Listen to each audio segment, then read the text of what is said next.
সরদাজপুর গ্রামে ঘুঙ্ঘট রাম নামের একজন বুড়ো মানুষ থাকত। ঘুঙ্ঘট রামের পরিবারে তার সাথে তার দুই ছেলে কালুয়া আর বিলুয়া থাকত। কালুয়ার বয়স 10 বছর আর সে কথা বলার সময় একটু তোতলায়। বিলুয়ার বয়স 11 বছর। কালুয়া আর বিলুয়ার কপালে মায়ের ভালোবাসা জোটেনি। ওদের মা ওদের ছোট বয়সেই ছেড়ে ভগবানের কাছে চলে গিয়েছিলেন। ঘুঙ্ঘট রাম কালুয়া আর বিলুয়াকে মানুষ করতে কোনো অভাব রাখেনি। এই কালুয়া, বিলুয়া, তোরা এদিকে আয় তো, শোন। হ্যাঁ বাবা, কিছু কাজ থাকলে বলো, আমি এক্ষুনি করে দিচ্ছি। হ্যাঁ বাবা, বলো তো, এই তোতলাটার কি বলবে? আমি আছি তো, বলো আমাকে। দেখ বিলুয়া, কালুয়া কিন্তু তোর ছোট ভাই। আমি এটাই চাই তোরা দুজনে সারা জীবন একসাথে মিলেমিশে থাক। আর ওর এই তোতলানোর মজা যদি তুই করিস, তাহলে গ্রামের বাকিরা সবাই তো এভাবেই মজা করবে। আমি চাই তোরা দুই ভাই সবসময় মিলেমিশে থাক, বুঝলি? ক্ষমা করে দিও বাবা, এরপর থেকে এরকম ভুল আর হবে না। বিলুয়া নিজেকে কালুয়ার থেকে অনেক চালাক ভাবত, কিন্তু কালুয়া তার ভাইয়ের সব কথা মেনে চলত। দুজন বাচ্চা সেখান থেকে চলে যায়। জানি না আমার পরে এদের দুজনের কি হবে, গ্রামই জানে। 10 বছর পরে কালুয়া আর বিলুয়ার বাবা পরলোক গমন করেছিলেন, আর আজ ওদের ঘর জমি সম্পত্তির ভাগ বাটোয়ারা হচ্ছিল। ঘরের আঙিনায় কিছু লোক জড়ো হয়েছে। একটা চারপেয়েতে বসে মুখিয়াজিকে হুঁকো খেতে দেখা যাচ্ছে। দেখো কালুয়া আর বিলুয়া, তোমাদের বাবা ঘুঙ্ঘটরামজির ইচ্ছে ছিল যে আমার ছেলেরা যেন মিলেমিশে থাকে। এখন সমস্ত জায়গা জমি সমান দুভাগে ভাগ করা হয়েছে। শুধু বাকি পড়ে আছে উঠানের আম গাছ, একটা কলসি, একটা চাদর আর গরুর পান পাত্রটি। এইগুলো তোমরা দুই ভাই মিলেমিশে ব্যবহার করতেই পারো। হ্যাঁ মুখিয়াজি, ধন্যবাদ আপনাদের সকলকে। প্রয়োজনীয় সময় বার করে এসেছেন। এখন আর সময় নষ্ট করবেন না, যান। বিলুয়াটার কখনো বুদ্ধি হবে না, কি করে বড়দের সাথে কথা বলতে হয় সেটাই এখনো অব্দি জানলো না। মুখিয়াজি, আমি দাদার পক্ষ থেকে ক্ষমা চাইলাম। আপনাদের সবাইকে ধন্যবাদ। কালুয়া, শুধু তোর জন্যই এসেছিলাম, না হলে এই অভদ্র বিলুয়ার সাথে কে তর্ক করে। যাই হোক, চললাম। সবাই চল রে। সব লোকেরা সেখান থেকে চলে যায়। নিহাত ঘুঙ্ঘটরামজির সাথে সম্পর্কটা ভালো ছিল বলেই গিয়েছিল, নাহলে কে ওই বিলুয়ার কাছে অপমানিত হতে যাবে বল? লোকেরা চলে যাওয়ার পরে দেখ কালুয়া, যেসব জিনিসপত্রগুলো বেঁচে গেছে সেগুলো কি করে ব্যবহার করতে আমি বলে দেবো। পরে কিন্তু আমি কোনো রকম ঝামেলা চাই না। আচ্ছা দাদা, তুমি যেটা ঠিক মনে করো। এই যে চাদরটা আছে, এটা দিনের বেলা তুই ব্যবহার করবি, রাত্রিবেলা আমি করব, ঠিক আছে? আচ্ছা দাদা, ঠিক আছে, রাজি। আর এই কলসিটা যে আছে, এই কলসিটা দিনের বেলা আমি ব্যবহার করব, তুই রাত্রিবেলায়। রাজি দাদা। আর গরুটার সামনের অংশ তোর, পিছনের অংশ আমার, ঠিক আছে? রাজি? যেটা তোমার ঠিক লাগছে দাদা। আর এই আম গাছের নিচের অংশটা তোর, উপরের অংশটা আমার, ঠিক আছে? নে, সব সমান ভাগে ভাগ করে দিলাম আমি। হ্যাঁ ঠিক আছে। হ্যাঁ দাদা। পরের দিন কালুয়া জমি থেকে চাষ করে বাড়ি ফিরলে তার খুব জল তেষ্টা পেয়েছিল। সে যেই ঘড়া থেকে জল খেতে যাচ্ছিল, তখন পিছন থেকে বিলুয়া বলল, আরে আরে, কি করছিস তুই? তোকে বলেছিলাম না কলসি দিনের বেলা আমার। যা যা এখান থেকে। কিন্তু ভাই, আমার খুব জল তৃষ্ণা পেয়েছে ভাই। তো আমি কি করব? যেটা কথা হয়েছে সেভাবেই চলবে। হ্যাঁ, চলে এসেছে জল পান করতে। বেচারা কালুয়া তেষ্টা নিয়ে সে সেখান থেকে কুয়োর কাছে চলে যায়। ওই রাতেই যখন কালুয়া ঠান্ডায় কাঁপছিল, তখন অন্যদিকে বিলুয়া মজা করে চাদর মুড়িয়ে শুয়েছিল। কি ঠান্ডা লাগছে দাদা, এই চাদরটারও অধিকার নিয়েছে।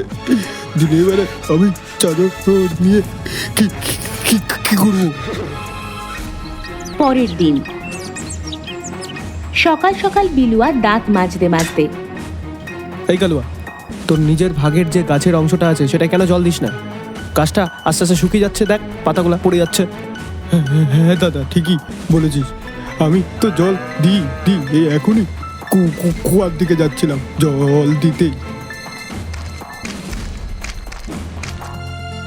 বেচারা কালুয়া কুয়ো থেকে জল তুলে আম গাছের গোড়ায় দেয় আর তারপরে গরুর জন্য জাবর আনে।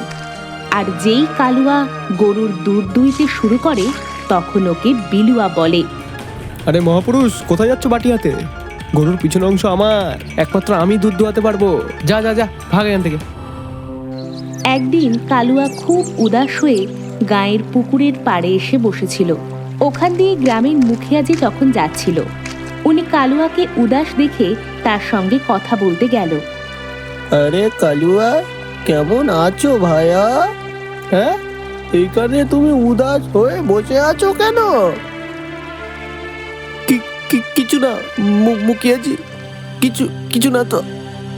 না না কালুয়া, কিছু তো তুমি লুকাচ্ছ। আরে বলোই না আমাকে কি সমস্যা। কি আর বলবো মুখিয়াজি, দাদা আমাকে সব দিক দিয়ে চাপ দিচ্ছে। না আমাকে কলসি থেকে জল খেতে দেয়, না আমাকে চাদর দিতে দেয়, এবং গরুর দুধ অব্দি নিজে নিয়ে নেয়। আমি শুধু গরুর সেবা করি। এইবার বুঝলাম সমস্ত কাণ্ড কি। বিলুয়া তোমার এই সহজ সরল হওয়ার ফায়দা তুলছে। আমার কথা মন দিয়ে শোনো, যেটা আমি বলবো সেভাবেই করবা। মুখিয়াজি কালুয়াকে কিছু বোঝায়। পরের দিন দিনের বেলায় কালুয়া যেই চাদর নেয় তখন সেটা কাঁচি দিয়ে কেটে দেয়। এবার আসবে আসল মজা দাদা, আজ তুই আমার মতো ঠান্ডায় কাঁপবি। রাতের সময় যখন বিলুয়া শুতে যায় আর চাদর মোড়ানোর চেষ্টা করে তখন তার পা চাদরের বাইরে বেরিয়ে যায়। এমা, এ কি করেছে? হ্যাঁ, কে করেছে? হে কালুয়া, কালুয়া, এই চাদরটা তুই ছিঁড়েছিস কেন করলি বল? আরে দিনের বেলায় তো চাদর আমার ছিল, তো আমার যেটা মনে হয়েছে আমি সেটা করে দিয়েছি। সেটা তোর কি? আমি রোজ ঠান্ডায় শুই, আজকে তুইও শো বিনা চাদরে।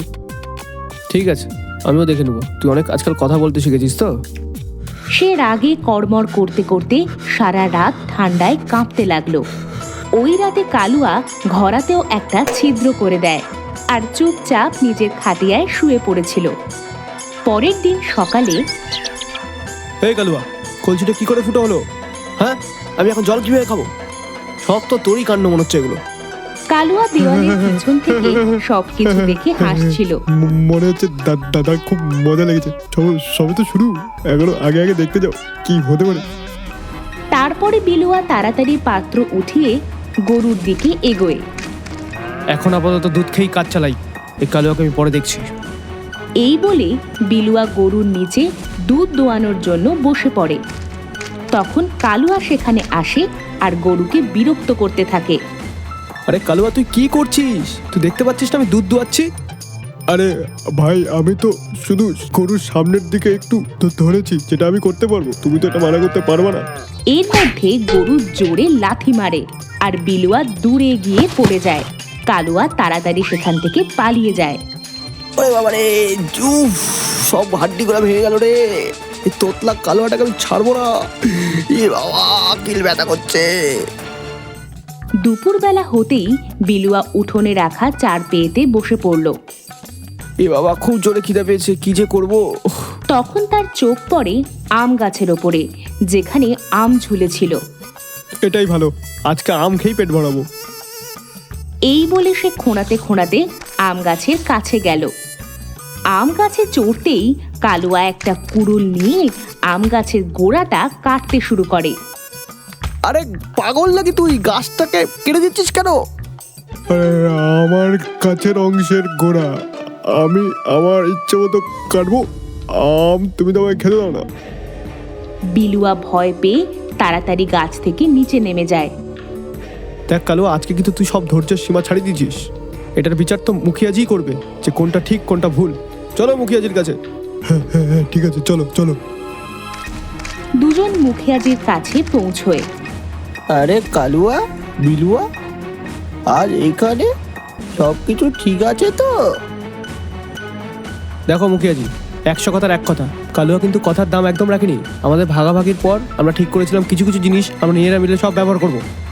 মুখিয়াজি কালুয়া আর বিলুয়ার কথা ভালো করে শুনে বলে, দেখ বিলুয়া, কালুয়ার যেই ভাগে যা যা জিনিসপত্র পড়েছে ও তার ইচ্ছা মতো ব্যবহার করতে পারে, সেটা সে গরুর হোক আর আম গাছেরই হোক। এই সব শুনে বিলুয়া তার নিজের করা দোষ বুঝতে পারে। আরে মুখিয়াজি, আমার ভুল হয়ে গেছে। আমার ছোট ভাইয়ের সাথে এরকম ব্যবহার করা উচিত হয়নি। দেখো বিলুয়া, তোমরা দুই ভাই যদি একসাথে মিলেমিশে থাকতে পারো ভালোবাসার সাথে, তাহলে সবাই তোমাদের দুজনকে সম্মান করবে। হ্যাঁ, এখন থেকে আমি আর কালুয়া দুজনে মিলেমিশে থাকবো একসাথে। আর ওই দিনের পর থেকে কালুয়া আর বিলুয়া দুজন মিলেমিশে থাকে, দুজন একসাথে চাষবাস করে আর তারপরে টিউবওয়েলে চান করতে করতে মজা করে।